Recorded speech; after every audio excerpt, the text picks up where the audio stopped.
Okay, बताइए sir. Sir 2 साल लगभग हो गए थे जो हमारे इलेक्शन नहीं हो रहे थे। तो जब इलेक्शन नहीं हो रहे थे तो हम लोगों ने एक पिटीशन फाइल की कि आप एक काम करिए, इलेक्शन जो कोई कॉन्स्टिट्यूशन मैंडेट है कि विद इन 5 ईयर आपको करने हैं, और दिसंबर 2019 में इनका टेन्योर खत्म हो गया था। तो हम लोगों ने एक पिटीशन फाइल की कि आप इलेक्शन करवाइए। तो ये जून में जब पिटीशन फाइल की तो उसमें नोटिस हो गया, फिर उसके बाद इलेक्शन कमीशन ने अपना रिप्लाई फाइल कर दिया। सरकार बार बार बहाने बनाती रही, सरकार पूछती रही बार बार कि आप शेड्यूल लाइए, शेड्यूल कहाँ है, इलेक्शन क्यों नहीं करा रहे। इन सब चीजों में लेके फिर जो चीफ जस्टिस थे उनका ट्रांसफर हो गया, तो नए चीफ जस्टिस आए।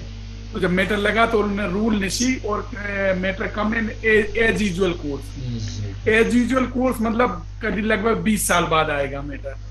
तो हमने ये कॉन्स्टिट्यूशन ये बाध्यता बताते हुए हमने सुप्रीम कोर्ट में ये मैटर रखा कि ये ड्यूटी है हाई कोर्ट और सुप्रीम कोर्ट की कि कॉन्स्टिट्यूशनल प्रोविजन ट्रू स्पिरिट में लागू हो। तो उसमें सुप्रीम कोर्ट ने हमारे मैटर में नोटिस इश्यू कर दिया। सुप्रीम कोर्ट में जब हम एसएलपी में आए तो जब वहां से सुप्रीम कोर्ट से जब नोटिस इश्यू हो गए तो ये आनंद फानंद में ऑर्डिनेंस ले आए। ऑर्डिनेंस में इन्होंने सेक्शन 9 को इंसर्ट किया। सेक्शन 9 इंसर्ट करते हुए डिलिमिटेशन के लिए रेट्रोस्पेक्टिव इफेक्ट से इन्होंने लागू कर दिया। और उन्होंने ये साथ में ये भी प्रोविजन पैरा नंबर 3 पे लिख दिया कि जो एग्जिस्टेंस वो है टेन्योर है उसके हिसाब से आप इलेक्शन कराएंगे।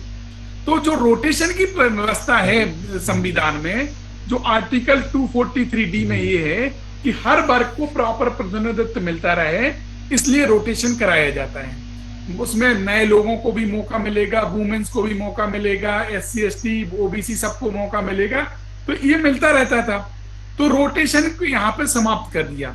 तो फिर हमने उसमें एक रिट पिटीशन फाइल की कि ये जो रोटेशन की व्यवस्था समाप्त की गई है ये अगेंस्ट कॉन्स्टिट्यूशन है, क्योंकि कॉन्स्टिट्यूशन में स्पेसिफिकली प्रोविजन है कि रोटेशन होना चाहिए। तो सुप्रीम कोर्ट में जब ये SLP और दोनों मैटर लगे तो उन्होंने कहा कि ये नहीं, हम एक महाराष्ट्र का भी इश्यू सुन रहे हैं, महाराष्ट्र के साथ आपका लगा देते हैं। तो साथ में कुछ क्या हुआ था कि जब लोकल बॉडी के इलेक्शन की, जब म्युनिसिपल कॉर्पोरेशन के इलेक्शन हो रहे थे तो उसमें ग्वालियर हाईकोर्ट ने ये कहा था रोटेशन होना चाहिए। तो against that order Madhya Pradesh government भी सुप्रीम कोर्ट में गई।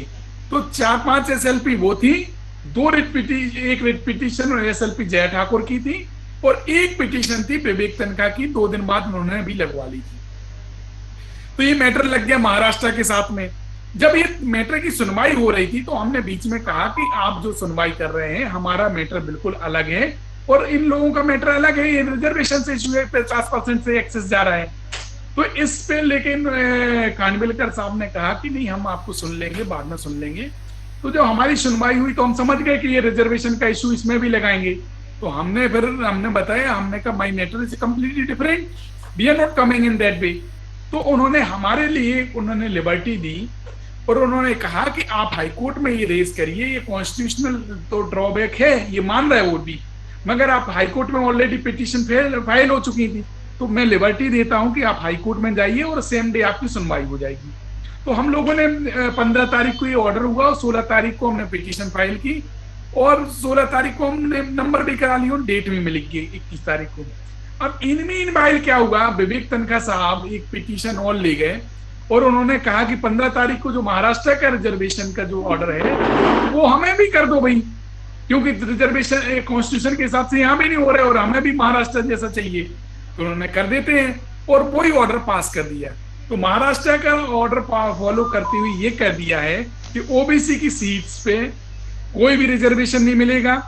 ओबीसी की सीट जो रिजर्व की गई थी उनको जनरल कैटेगरी में कन्वर्ट कर दिया जाएगा, रीनोटिफाइड किया जाएगा और उनके साथ ही साथ रिजल्ट खोली जाएंगे। साथ ही साथ 2 चीजें बड़ी महत्वपूर्ण कही हैं।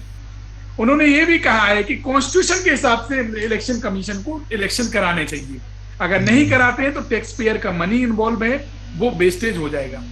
तो अब ये जो ऑर्डिनेंस है अगेंस्ट कॉन्ट्रेरी था कॉन्स्टिट्यूशन है, अब इसकी सुनवाई लगी 21 तारीख।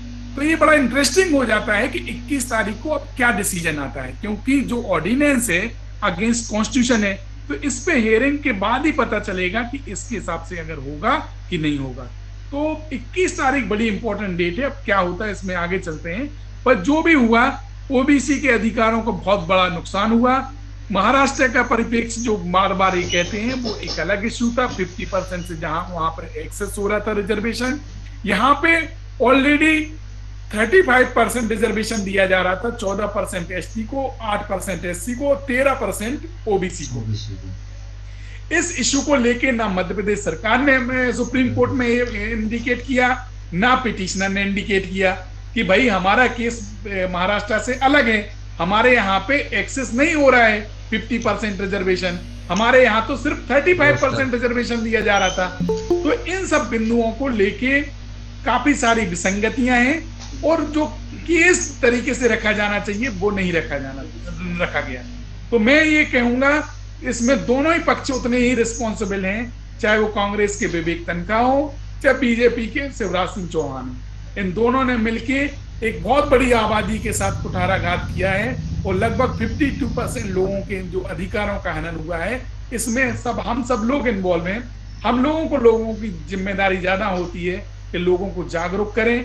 ये जो जजमेंट आया है ये जबरदस्ती की इन्विटेशन थी, जबरदस्ती का इन लोगों ने सीख किया है। भाजपा का तो एजेंडा ही है कि रिजर्वेशन खत्म करे, वो तो डे वन से इसी पे चल रहे हैं, उनका तो मेन मोटिव यही था। आज उस मेन मोटिव में वो सफल हो गए, और आज जो रिजर्वेशन ओबीसी का खत्म लोकल बॉडी में हुआ है, और बाकी सभी जगह भी ऐसा ही खत्म हो जाएगा। अब ये मान के चलिए कि ओबीसी को कहीं रिजर्वेशन नहीं है, और आने वाले टाइम में ये बड़ी विषम परिस्थितियां बनने वाली हैं कि 52% वाले लोग अब कहीं नहीं ठहर पाएंगे। इसलिए नहीं ठहर पाएंगे क्योंकि सभी लोग प्रोटेक्टेड हैं हर जगह से, और हम लोग सब लोग आपस में लड़ रहे हैं और संगठित है नहीं। यही कारण है कि हमारे खिलाफ में जो भी ऑर्डर हो जाता है स्वीकार कर ले। स्वीकार कर ले।